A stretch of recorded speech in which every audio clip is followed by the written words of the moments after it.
Qué bueno es el Señor. Amados hermanos, continuamos entonces en nuestra serie de enseñanzas. Y muchos saben que hemos titulado es En esta Navidad. Y la primera que vimos en esta Navidad fue Cantemos un villancico. Y de pronto, para los que esperaban que habláramos sobre los villancicos, vimos fue el canto de María, donde una joven engrandece el nombre del Señor por lo que le ha ocurrido.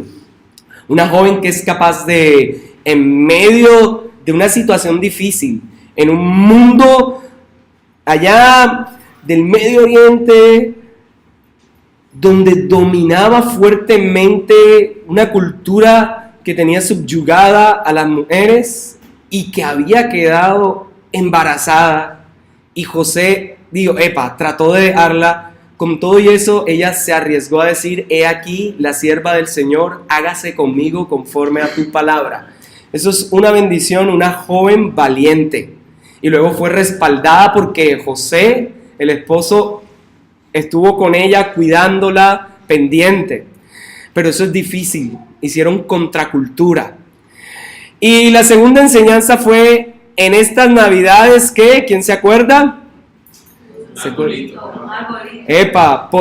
Pongamos luces y un arbolito. Y vimos no exactamente el árbol de Navidad, sino pasamos a la genealogía de Jesús. Vimos que en su genealogía, en su árbol navideño, no se ocultan las realidades. Nuevamente Dios colocando a la mujer nuevamente en lo alto, donde aparecen muchos hombres, y era costumbre que en las genealogías semitas solo aparecieran hombres, aparecen varias mujeres. Y aunque les decía, algunas veces problemáticas, porque de la mayoría de ellas se decía, esta tuvo líos antes del matrimonio o después. Muchas de ellas, una fue prostituta, otra se disfrazó de prostituta, y así otra era moabita de un territorio que ni querían, mostrando Jesús, mostrando que en su árbol genealógico, que su ascendencia, que su linaje no tiene que ser perfecto, tipificándonos que a veces queremos lavarnos la sangre, limpiarnos y pensar que somos de un linaje real perfecto donde todo está bien. Efectivamente, la palabra sí menciona que somos linaje escogido, pueblo de Dios, pero no podemos maquillar la historia, no podemos maquillar lo que hemos hecho.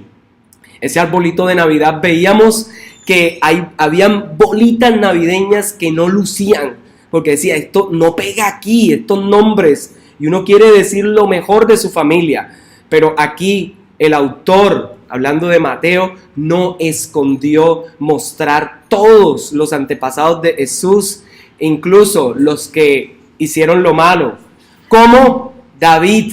Por eso aparece en un caso de la que fue mujer de Urías, con ella tuvo a Salomón. Ni siquiera mencionan el nombre exacto de Betsabé, porque a Dios no le gusta maquillar las cosas, la muestra tal cual es. Así usted y yo estamos desnudos ante Él. Así que no nos hagamos que somos los más perfectos, porque si fuésemos perfectos, no necesitaríamos un Salvador. Pero por cuanto sabemos que hemos pecado, necesitamos un Salvador. Y hoy vamos a el tercer tema, ya casi llegando al último, y es: en esta Navidad hagamos un pesebre y demos regalitos. Quisimos colocar en los títulos y buscar con las enseñanzas algunos nombres de las cosas que hacemos habitualmente en Navidad. Pero hoy vamos a ver la historia del pesebre a la luz de Lucas. Vamos a ver Lucas 1 y Lucas 2. Tenga abierto principalmente Lucas 2. Y en Lucas 2 vamos a darnos cuenta que pareciera que el pesebre que se ve, usted lo ve todo limpiecito en las casas, bonito, bien cuidado. Oiga, ahí sonó una canción de pesebre de Navidad, ¿no? Y esas historias que nos pintan a veces, usted ha visto que los ángeles se ven bonitos, que los ángeles no asustan, que los ángeles de Charlie, bueno, no sé, los ángeles se ven tan lindos que los pastores están todos limpiecitos, hasta algunos con gorritos, flautas. Pareciera que esa historia no es tan bonita y limpia como la que las vemos en tarjetas, en postales.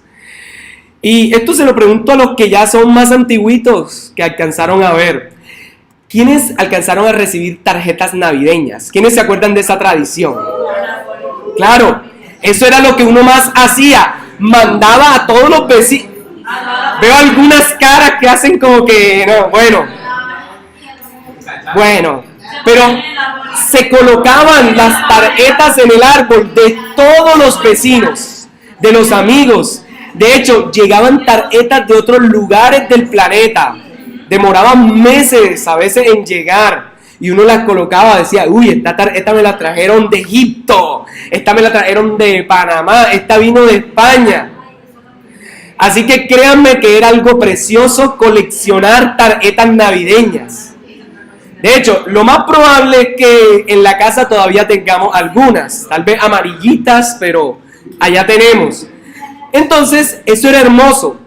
Ahora, ¿cómo eran los motivos de esas tarjetas? ¿Quiénes se acuerdan? Eso, precioso, dice acá. ¿Quién más? Impresionantes, y era para recordar. ¿Y qué tipo de paisajes y dibujos contenía? Nieve, interesante. Árboles, habían vaquitas, paisajes y todo eso. Ahora, había tarjetas musicales, pero esas fueron las tecnológicas, fueron la última generación. Yo me acuerdo que el que tenía las tarjetas que la abría uno y sonaba la música, tenía plata, que eran caras.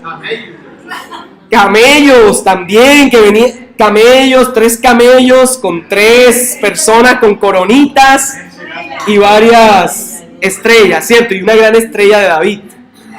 Entonces, eso era lo que veíamos en la Navidad, bien hermosa. Ahora veíamos un niño Jesús, siempre quietecito. Los que hicieron pesebre plástico nunca lloraba. ¿Quién no quisiera tener un bebé así, que esté tranquilo, relajado? Pero los bebés sí lloran.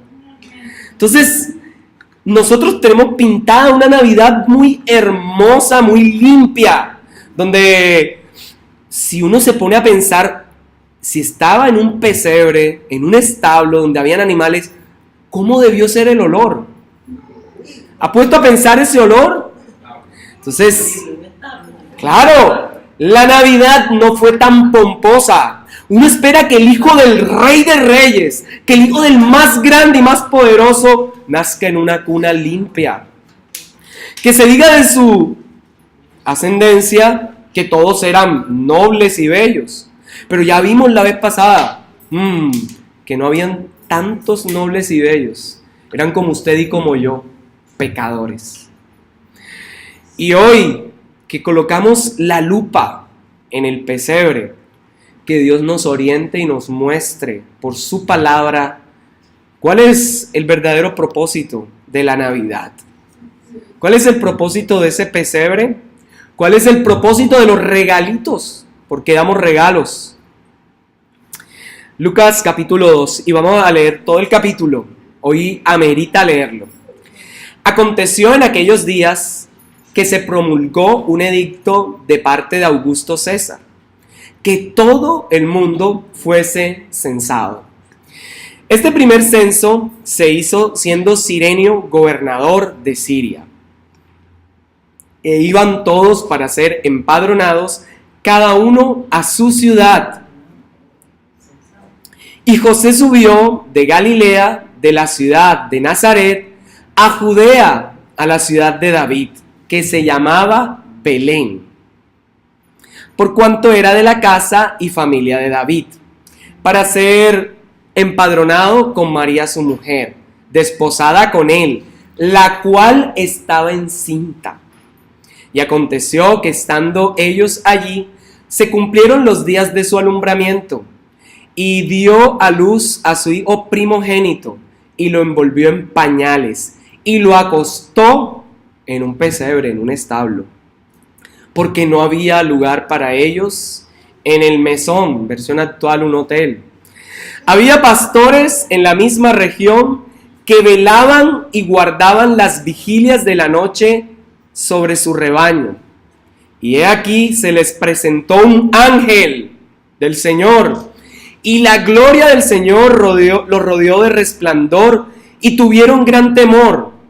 Pero el ángel les dijo: no temáis, porque he aquí os doy nuevas de gran gozo, que será para todo el pueblo, que os ha nacido hoy en la ciudad de David un Salvador, que es Cristo el Señor.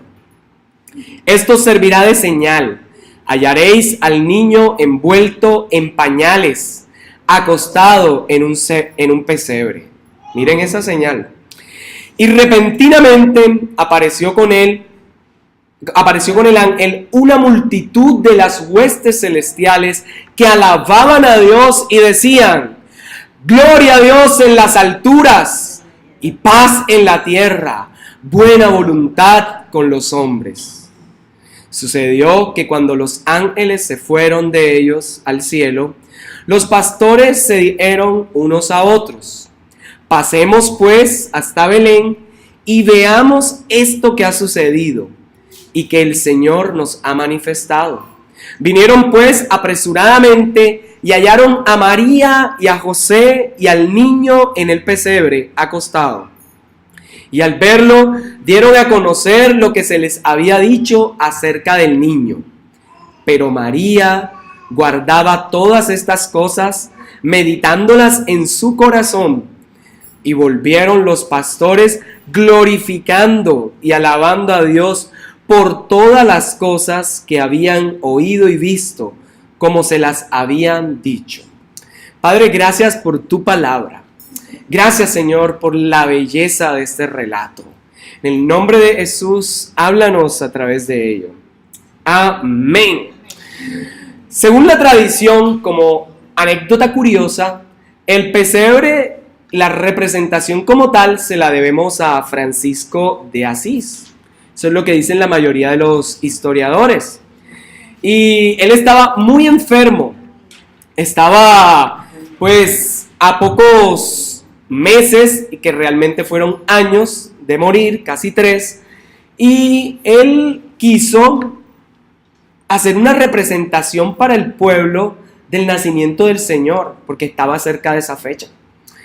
Y de sorpresa llamó a algunas personas, le dijo al obispo de la iglesia que no dijera nada, que fuera su cómplice, y llamaron a algunas personas que escogieron con capacidad para actuar, y pensaron también que en ese tiempo iban a tener un bebé para mostrarlo. Fue así que ellos empezaron, basados en el texto de Lucas, este que leímos, Lucas 1, Lucas 2 y un poquito más, empezaron a trabajar. Y cuando llegó la época navideña, empezaron a sonar las campanas de la iglesia. Sonaron duro y la gente dijo: pero ¿qué se va a celebrar? La gente: ¿qué se va a celebrar hoy si se supone que no hay nada? Y empezaron, todo el mundo se asustó porque de pronto es que viene algún problema al pueblo. Y la gente salió. Y Francisco tenía en su mano una antorcha, estaba en una montaña, se veía a lo lejos una cueva, y llamó para que lo siguiera. Así que la gente del pueblo, como, vamos a ver qué es lo que pasa, lo siguió. Y cuando se acercaron a la cueva, empezó el montaje de la obra teatral. El primer pesebre, y fue con personas reales, con bebé real. No sé cómo hizo la parte de llorar y eso, no sé cómo estuvo en silencio, pero la gente quedó conmovida. La gente quedó muy feliz. Hoy en día nosotros usamos pesebres, los que lo colocan en sus hogares, lo utilizan para representar y recordar el nacimiento del Señor. De pronto en algunos momentos uno puede pensar: pero ¿y eso qué? ¿No es idolatría? ¿Y eso qué? Realmente puede servir como un medio para enseñar a otros, para traer niños a los pies de Cristo y mostrarle la historia. Así que las cosas pueden utilizarse para la gloria de Dios y puede ser legítimo mostrarlo, aún como hemos visto con algunos elementos que son propios de la Navidad. Y esperen el título y la enseñanza del próximo domingo, que es un poco escandaloso, pero bueno. Entonces el pesebre tiene un detalle precioso y es que nos va a contar la encarnación de Cristo. Y nos las va a mostrar como Dios que se hace hombre. Y a veces como que uno quisiera pensar, ¿cómo así? ¿Cómo es que Dios se hace hombre? ¿Dios tiene que hacerse bebé? ¿Dios tiene que venir a ser bebé? Eso es una cosa impresionante. Ahora, ¿cómo el Dios Todopoderoso va a venir a nacer pero en un establo? Es decir, ¿el bebé tenía olor a establo? No sé. Y no es por faltar al respeto, pero puede ser una pregunta. Es probable porque las ropas se impregnan de ese olor. Entonces tenemos a un Dios que es capaz de comprometerse tanto en amor por los que desde el principio, desde antes de la fundación del mundo, ama, que es capaz de encarnarse, que es capaz de habitar en el vientre de una joven que era virgen, que para muchos es una locura. ¿Cómo así? ¿Cómo puede quedar embarazada? Tuvo que ser que ella estuvo con alguien. Pero el relato nos enseña que del Espíritu de Dios concibió. Entonces, esto es interesante, el relato es divino. Y pueda que algunos crean, otros no creo. Pero la historia es así. Y Dios es tan precioso que dentro del mismo texto, cuando dice que concebirá, va acompañado de una expresión, porque para Dios no hay nada imposible. Como el relato, el autor, el escritor, anticipándose a lo que puedan decir, dice, porque para Dios no hay nada imposible. Pero igual, es una bendición enorme la encarnación. El Evangelio es buenas noticias. Y lo que vamos a ver en medio de este relato son buenas noticias. Buenas noticias que nos anuncian echar una mirada hacia el pesebre. Y en el pesebre vamos a encontrar animales. Animales, y no animales, un periquito bonito. No vas a encontrar, ¿qué? Un gatico bien cuidado, un perrito, no. Animales del campo. Animales que estaban sucios. Animales, cerdo no iban a encontrar, eso es seguro. Burrito sabanero, camino a Belén, no. Esa es una canción, un villancico, un asno. Entonces, las buenas nuevas del reino pareciera ser que incluyen también buenas noticias aún para el reino animal. Son buenas noticias para todos, para compartir. En el pesebre vamos a encontrar una familia que está en medio de la debilidad, que ha venido caminando para ser censados, pero que parece que no les alcanza el tiempo y vienen los dolores de parto. Y así como muchas personas han nacido en taxi, han nacido en la sala, en avión también, supe de uno. Una gran amiga mía, hace muchos años, ella fue una de las que yo discipulé hace muchísimos años y estaba ahí, fue hermana de la que era mi compañera de tesis, de la que es en el pregrado. Y yo recuerdo que esa niña pasaba conmigo y le enseñé a trabajar en teatro, la instruía. Y una de las cosas que me contaba fue que ella, cuando nació, la mamá estaba lavando en el monte. La mamá estaba lavando, de repente sintió un dolor, sintió algo y sintió como, ¿será que me oriné o algo? Pero ella escuchó el ruidito, pero ella seguía lavando. Y cuando escucha el llanto, mira y se asusta, había nacido mi amiga. Y bueno, eso fue una sorpresa. Entonces hay niños que pueden venir de sorpresa. Ahora, ella también en su fallecimiento fue de sorpresa, que ella murió también muy joven. Un día, estaba viendo televisión, se paró a la nevera a tomar agua, cuando fue a regresar, se desplomó y no se levantó más. Creo que estaba como en los 18, 19 por ahí. Sí, a punto de graduarse de abogada en la Universidad de Cartagena. Entonces eso fue fuerte, pero gracias a Dios, Dios me permitió la oportunidad que compartiésemos mucho tiempo en el Señor. Entonces hay nacimientos como el de ella, así de sorpresa, que no se lo esperan. Y este fue uno de esos nacimientos que iban en el camino y no encontraron posada.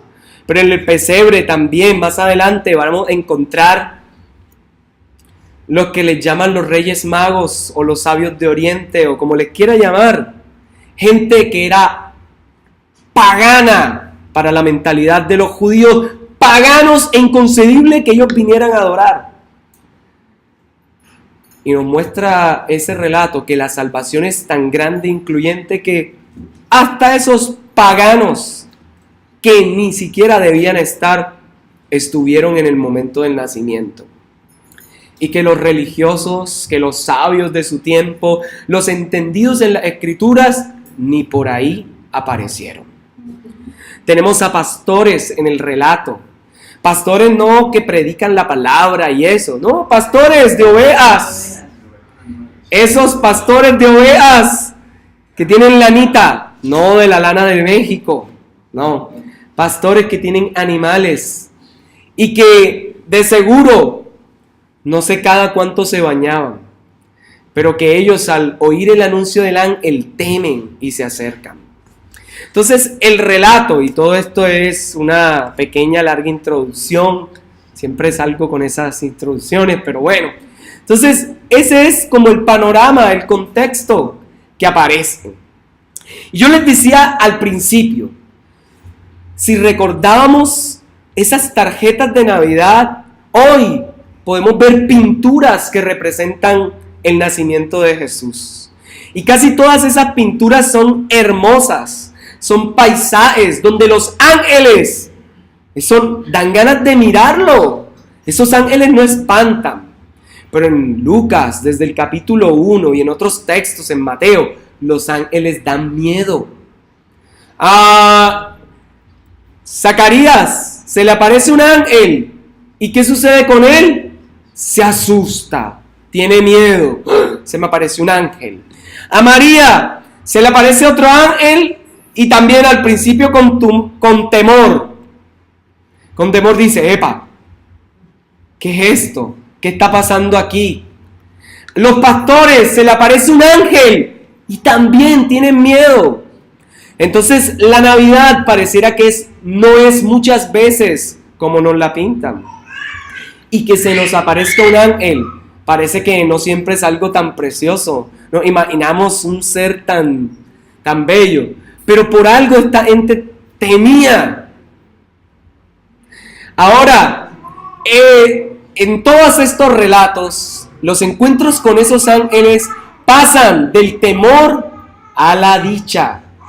Con Zacarías, a la dicha de saber que en medio de la vejez iba a tener un bebé. A María, que solo estando comprometida de novia, ya esperaba un bebé. Muy escandaloso.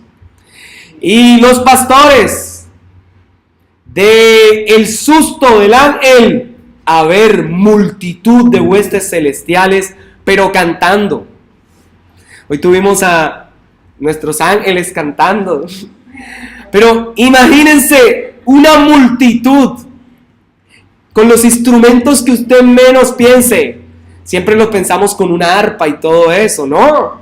Se van a utilizar guitarra, se van a utilizar cajón peruano, se van a utilizar gaita, ¿por qué no? Maracas, ukelele, se van a utilizar piano, ¿por qué no?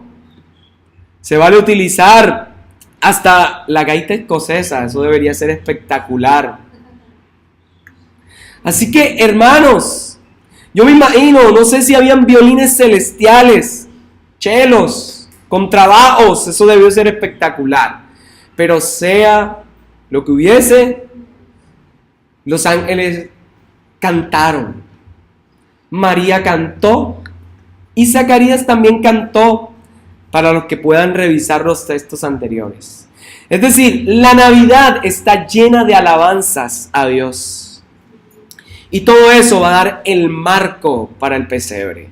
La primera familia que aparece es la familia de Zacarías. Y luego voy entrando al texto. Pero es la familia de Zacarías. Es una familia de ancianos, de viejos, como dirían por aquí. Viejos que ya, usted se imagina ya que estaban viejitos con bebé. Le hago una pregunta, si usted ve una pareja de ancianos en la calle con un bebé, ¿usted qué piensa? Son los abuelos, ¿cierto? Ese es su nieto, bisnieto, sí, en algunos casos bisnietos. Eso es impresionante. Tener a esos en medio, o sea, tener a un bebé, a Juan, en medio de la edad bien avanzada, eso debió ser raro. Pero al mismo tiempo para ellos fue de honra, porque en medio de las oraciones que tanto insistían, el que iba a anunciar al Mesías había llegado a la vida de ellos. Pero el otro contraste es una familia, María y José. Y ayer casaba una pareja así, María y José. Y en medio de María y José está un niño. Un niño que para una mujer que aún no se ha casado, era deshonra. Así que hay contrastes. Ahora, y estos eran muy jóvenes. Entonces la Navidad está llena de sorpresas y de contrastes. ¿Cuántos se han sorprendido en ver en la calle de pronto niñas, 12, 13 años, con muchachos, con su bebé? ¿Cierto? Da sorpresa a veces. Ya hoy se ve más normal. Pero en esa época, así iban ellos dos. La jovencita con su barriguita. Hoy muchas no quieren caminar en medio del embarazo. Pero María le tocó un viaje larguísimo. Larguísimo, ¿sí? No había ni mototaxi, ni nada de eso. Entonces, esta Navidad es compleja. Tiene ángeles, tiene animales. No hay renos. No tienen nada de eso. Entonces, los pastores tal vez ni tenían flautas, no habían luces, no habían regalitos. ¿Cómo es tu Navidad en esta temporada? ¿Qué tipo de Navidad estás teniendo? ¿Qué esperas tú cada Navidad? Lo digo porque muchas veces nos hemos preparado para una Navidad de regalos. Porque desde niños nos enseñan que el centro de la Navidad son los regalos. Porque desde niños nos preparamos para entender que el objetivo de Navidad es una noche de paz, una cena preciosa y que en la mañana vamos a encontrar una bicicleta, vamos a encontrar regalos por doquier y vamos a seguir encontrando comida, chispitas mariposa y todo eso. Bueno, ¿sí saben qué es chispitas mariposa? Ah, bueno. Por si acaso, ¿o qué? Entonces las luces esas, no de bengala, para que no queme la casa. Entonces, mi pregunta es, entonces, ¿cómo se celebró la primera Navidad? ¿Y cómo nos la cuenta la Biblia? ¿Qué tan cerca o lejos estamos nosotros del significado de esa Navidad? Como les dije, hay dos historias. Y la de Zacarías es un corazón temeroso y queda mudo. y le toca utilizar tablillas para escribir y por señales tratar de comunicar las cosas. ¿Cierto? Como decía por acá don Carlos, usa el lenguaje de señas. Pero es lo que hace en medio de todo un prototipo de lenguaje. Usa su propio lenguaje personal para comunicarse. Y eso es una belleza. Utiliza en medio de estar mudo lo que puede estar a su alcance. Bien. A ambos, como les dije, se les aparece ángel. Y ambos ángeles traen sorpresas. Y te pregunto, ¿qué sorpresa tienes en esta Navidad? ¿Qué sorpresa has recibido en esta Navidad? ¿Has recibido una noticia que no esperabas? ¿Has recibido una buena noticia? ¿O la noticia no es tan buena? No sé qué tipo de Navidad estás teniendo, pero el relato empieza con que hay un censo y el contexto es un gran tirano. Herodes el Grande es el que desea hacerlo. Y en medio de una época difícil va a nacer la luz de esperanza. Y de pronto para muchos los anuncios de impuestos, más impuestos, ahora anuncios de que se van a quitar subsidios para vivienda, para energía eléctrica, etcétera, los puede asustar. Y nos puede decir ahora si cuánto va a llegar, ya no voy a poder colocar el aire tanto tiempo. Y en medio de esa fecha difícil hay un anuncio de paz, hay un anuncio de felicidad, y es el anuncio del Mesías. Así que en medio de épocas turbulentas también puede ser el buen momento para hacer silencio y escuchar el mensaje de Dios. Así que te invito que en esta época callemos más y escuchemos más lo que Dios nos quiere decir. Aunque el contexto político sea amenazante, aunque sintamos la presión de los gobernantes legislando para que no sea una Colombia justa y libre, sino una Colombia injusta y libre, porque no se salva ninguno. Pareciera ser que en medio de la desesperanza, los relatos navideños sí traen felicidad. A veces, señores, en medio de nuestras navidades, no hay nanita nana, nanita ea, ¿cierto?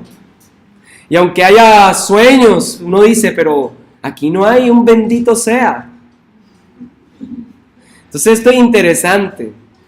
Nuestras navidades actuales creo que opacan la verdadera Navidad. Y hoy el relato no lo voy a tomar versículo por versículo como de forma normal, sino quiero invitarlos a mirar tres cualidades que podemos tomar como ejemplo de la Navidad. Y la primera es un llamado a la humildad. Ahora, no quiero hacer el llamado a la humildad desde la familia. No quiero empezar desde ahí. Quiero empezar desde el Dios que se encarna para entrar en un vientre. Y ya eso es un gran acto de humildad.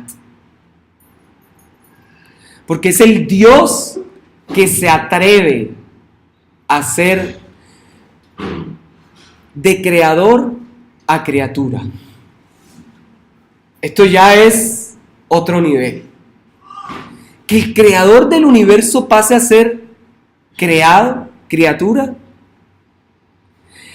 Que tenga que pasar el mismo tiempo en el vientre que cualquier otro ser humano. Algunos preguntan, ¿será que estaba consciente ahí en medio del vientre pensando como era Dios? Él ya sabía, estoy dentro del vientre de mi mamá. No creo. Fue tan humano como usted y como yo. Jesús fue un Jesús muy humano, más de lo que nosotros pensamos. Entonces, no por el pesebre al principio, sino un Dios que es capaz de despojarse. El texto de Filipenses deja ver que Dios, ¿cierto? Jesús, siendo en forma de Dios, no escatimó ser igual a Dios como cosa a la cual aferrarse, sino que se hizo en forma de hombre y se despojó de todo. Porque Jesús nunca compitió en esta tierra de forma desleal, como el Dios todopoderoso flotando por los aires. No, tan humano como usted y tan humano como yo. Y de seguro que a Jesús tuvieron que venir toda clase de pensamientos, así como usted y yo los tenemos. De hecho, la misma Escritura dice que Él fue tentado, probado en todo. Así que la tentación más rara que a usted se le ocurra, la pasó Él. Así que no deshumanicemos a Jesús, pensándolo como que, mejor dicho, flotaba y que nadie podía acercársele a Él. Al que no se le acercaba a Jesús, Jesús se acercaba a ellos y andaba con los que peor reputación tenían. Por eso es que anda con usted y conmigo. Entonces, en primer lugar, es un llamado a la humildad, pero no a cualquier tipo de humildad. Ya vemos un Dios que se hizo hombre y que vivió en un vientre, pero luego vemos una familia de una chica y un joven carpintero y una chica. Lo más probable es que se dedicara a la agricultura.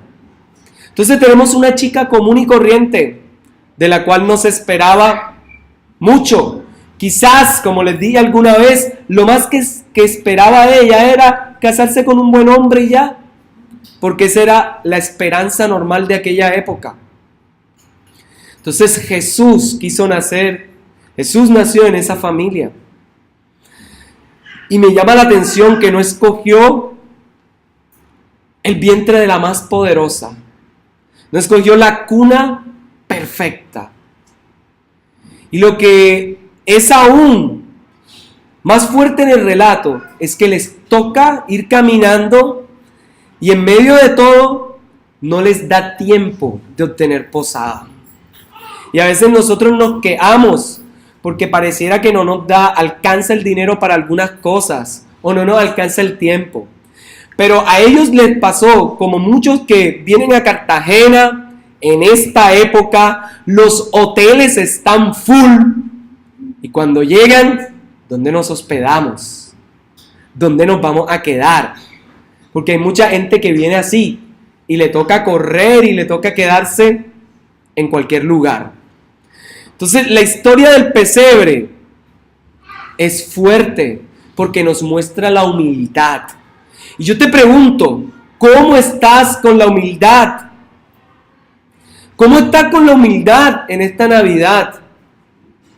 ¿Entiendes que la Navidad no se trata únicamente de regalos, de fiestas y ya?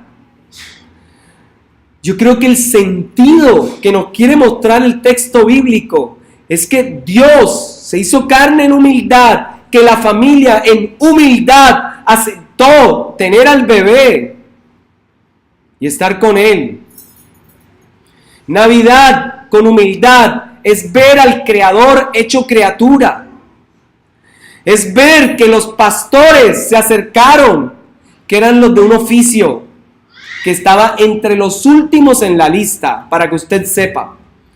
En ese contexto semítico, los pastores estaban en el escalafón bien abajo, en la pirámide social bien abajo. Así fue como David, que era un pastor, llegó a ser el gran rey, el gran pastor del pueblo. De la misma manera, los pastores fueron los que se acercaron a través de un anuncio. Y a veces uno se dice, pero ¿por qué mi contexto, los que me rodean? Yo quisiera que mis reuniones fueran más opulentas. Yo quisiera que se sentaran en mi mesa todos los grandes profesionales, todos los entendidos de Cartagena. Pero hermanos, la realidad es que en el pesebre no estaban los grandes entendidos, no estaban los grandes poderosos. Al pesebre llegaron los más humildes, pero esos humildes dieron en su pobreza. Esos humildes, paganos como los sabios de Oriente que vinieron, ellos fueron capaces de reconocer quién era el Mesías. Entonces aquí no hay que preocuparse. Lo último que había que preocupar era por el olor de los pañales, porque el olor del pesebre de seguro era más fuerte. Así que si no hay humildad en ese pesebre, entonces ¿qué hay? La invitación que nos hace el pesebre es a ser humildes, es a revisar cómo estamos nosotros. Humildes para aceptar a los demás. ¿Cómo estamos con aceptar al hermano o a la hermana que no quisiéramos que viniera a nuestra cena de fin de año? Bueno, ya la tuvimos. Pero a nuestros almuerzos, ¿cómo estamos con aquellas personas que no quisiéramos tener cerca? Porque decimos, no, este va a dañar mi almuerzo, mi cena, este no pega. Después va a salir con su frase rara y va a salir con su risa. ¡Ja, ja, ja! Y yo quiero que la cena sea bien culta. O yo no quiero que venga X o Y persona, porque siempre se viste feíto. Y yo quiero que en la foto de fin de año todos salgan guapos, con chaqueticas y cosas. En esta Navidad, en ese pesebre, en esa primera Navidad, no hubo chaquetas, no hubo corbatas, no hubo nada de eso. Hubo la realidad de mostrarse tal cual somos. Pero en esta Navidad, lo segundo que quiero llamarles es un llamado a la confianza. Un llamado a la confianza. Y revise bien el texto bíblico cuando llegue a su casa. Y miren, si no hay confianza en ver que Dios tiene el control de todo, que Dios irrumpe en un par de ancianos como Zacarías y Elizabeth y les da un bebé que es el precursor. Y dice, en medio de toda la vejez, bueno, por aquí puede haber también otra Elizabeth, ¿cierto? Pero todavía no está tan vieja, está jovencita. Pero uno no sabe. Bueno, entonces, hermanos, la belleza del texto es la confianza que deposita Dios en que una pareja de ancianos puede cuidar a un Juan. Pero la confianza que deposita Dios en una María y en un José que sabe que pueden mantener al Mesías. Y a veces como padres o como abuelos decimos, pero es que estos no saben cómo criar a los niños, es que estos no sé qué. Abuelos, den buenos consejos, sí, hablen, pero hay límites, hay límites. Dios tuvo confianza y dijo, María, José, ustedes podrán criar. O aquí en el texto se ven los tíos y toda esa familia. Aquí se ve una María y un José que no alcanzaron a llegar. Por aquí no se ven a los suegros. Pero eso no quiere decir que no sean importantes, son importantes. Y bienaventurados los que tienen a sus suegros para ayudar. Bienaventurados los que tienen sus padres. Pero en esta primera Navidad, ellos no los tenían ahí. ¿Quién los iba a ayudar? Así que si usted tiene como familia a sus suegros, apóyese. Pero recuerden, siempre hay un marco en los límites para el crecimiento de la familia. El texto nos muestra confianza en que le dio Dios a Jesús a una pareja de jóvenes. Dígame si eso no es confiar. Ahora, también hay confianza en que Dios cumple sus palabras. Si usted se da cuenta, en el anuncio de Elizabeth y para Zacarías, ellos estuvieron orando mucho tiempo y la confianza es que Dios responde las oraciones. Así que ore sin miedo y pídale a Dios. Y si es la voluntad de Dios, Dios concederá esas peticiones.